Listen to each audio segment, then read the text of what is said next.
একটা প্রশ্ন অনেকদিন ধরে আমাদের ভাবিয়ে তোলে, সময় কি জিনিস? আমরা কি সময়ের স্রোতে ভেসে চলেছি, নাকি কখনো কখনো কেউ সেই সময়কে পেছনে ফেলে ভবিষ্যতের দ্বার উন্মোচন করে? আজকে সন্ধ্যায় আপনাদেরকে শোনাবো এমন এক কাহিনী, যেখানে একজন রাজকন্যা চোখের সরলতা, মনে এক অভাবনীয় গন্তব্যের ইচ্ছা, তিনি পৌঁছে গিয়েছিলেন সৃষ্টির সূচনা স্থলে ব্রহ্মালোকে। ওম নমঃ শিবায়, ওম নমঃ শিবায়, ওম নমঃ শিবায়। আর সেই সফরে ঘটে যায় এমন কিছু ঘটনা যা আধুনিক বিজ্ঞানীরা আজও বিশ্লেষণ করতে ব্যর্থ। প্রাচীন ভারতবর্ষের রাজা কাকুধমি, তিনি কোনো সাধারণ রাজা ছিলেন না। তিনি জানতেন মেয়ের জন্য উপযুক্ত পাত্র পৃথিবীর গণ্ডিতে খুঁজে পাওয়া যাবে না।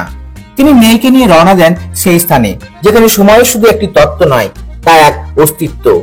তাদের গন্তব্য ব্রহ্মালোক, সেই মহান লোক যেখানে ব্রহ্মা স্বয়ং বিরাজমান, যেখানে সৃষ্টির তন্ত্রী বাজে এবং সময় গঠিত হয় এক এক বিন্দুর চেতনার স্রোত থেকে। জানেন কি, ব্রহ্মার একদিন মানে আমাদের পৃথিবীতে প্রায় 43 লক্ষ বছর। রাজা কাকুধমি যখন ব্রহ্মার দরবারে পৌঁছালেন, তখন তিনি অপেক্ষা করলেন, কারণ ব্রহ্মা তখন সঙ্গীত শুনছিলেন। এই সঙ্গীতই ছিল ব্রহ্মাণ্ডের ধ্বনি, সেই ধ্বনি যাকে আজকের বিজ্ঞানীরা বলেন কসমিক ব্যাকগ্রাউন্ড রেডিয়েশন, যে শব্দ এখনো মহাশূন্যে প্রতিধ্বনিত হচ্ছে। যখন রেবতী ও তার পিতা ব্রহ্মালোক থেকে ফিরে এলেন, তারা দেখলেন পৃথিবী আর সেই পৃথিবী নেই, সব বদলে গেছে। ভাষা, সংস্কৃত, মানুষ, এমনকি সময়ের সংজ্ঞাও। তারা যখন যাত্রা করেছিলেন, তখন পৃথিবীতে ছিল দেবতা ও মনুষ্যের মিলিত রাজত্ব। ফিরে এসে দেখলেন সেই যুগ অনেক আগেই পেরিয়ে গিয়েছে, এখন চলছে দ্বাপর যুগ। অভিজাত দেবতারা এখন কাহিনীর অংশ, তারা যেন এক সময় শরণার্থী হয়ে দাঁড়িয়ে আছেন, যাদের অতীত ফিরে এসেছে ভবিষ্যতের বুকে।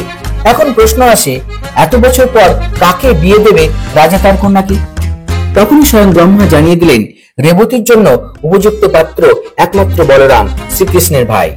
কিন্তু আরেক বিষয়, রেবতীর উচ্চতা ছিল সেই অতীতকালের মতো, যখন মানুষ দৈহিকভাবে বিশাল ছিল। বলরাম তাকে গ্রহণ করার জন্য গদার সাহায্যে রেবতীর গঠন পরিবর্তন করেন। এ এক ধরনের জীবন্ত জেনেটিক ট্রান্সফরমেশন, যা আজকের বিজ্ঞানীরাও করতে শেখেনি। আইনস্টাইন বলেন, টাইম ইজ রিলেটিভ, যে যত দ্রুত চলবে তার জন্য সময় তত ধীরে যাবে। রেবতীর গল্প কি তাহলে বলা যায় real life demonstration of time deletion, নাকি পুরাণ আগে থেকেই জানতো যে আমাদের সময় একটি ভ্রান্ত উপলব্ধি? আপনি অবাক হবেন জেনে, অনেক আন্তর্জাতিক বিজ্ঞানী এই গল্পের রেফারেন্স ব্যবহার করে তাদের টাইম ট্রাভেল হাইপোথিসিস থিওরি ব্যাখ্যা করেছেন। বন্ধুরা, এই যে হিন্দু পুরাণে যা আমরা শৈশবে শুধু গল্প বলে এড়িয়ে যেতাম, সেই পুরাণে আছে এমন এমন জ্ঞান যা বিজ্ঞানের থেকেও হাজার বছর এগিয়ে। সনাতন ধর্ম বা হিন্দু ধর্ম শুধু ধর্ম নয়, এটা এক আধ্যাত্মিক জ্ঞান বিজ্ঞান, যার প্রতিটি মন্ত্র, প্রতিটি শ্লোক একটি করে গ্যালাক্সির সমান রহস্য লুকিয়ে রেখেছে। তাই আমরা বলি, যে বিজ্ঞানী হিন্দু শাস্ত্র পড়ে না, তার দ্বারা কোনো যুগান্তকারী আবিষ্কার সম্ভব নয়। কারণ বিজ্ঞান যেখানে থেমে যায়, সেখান থেকেই সনাতনের সূচনা। আজ আমরা সকলে আমন্ত্রণ জানাই সনাতন ধর্মে। চলুন আমরা সকলে সনাতনকে জানি, মানি এবং গর্বের সঙ্গে প্রচার করি। সাবস্ক্রাইব করুন অন্তর্বীণা।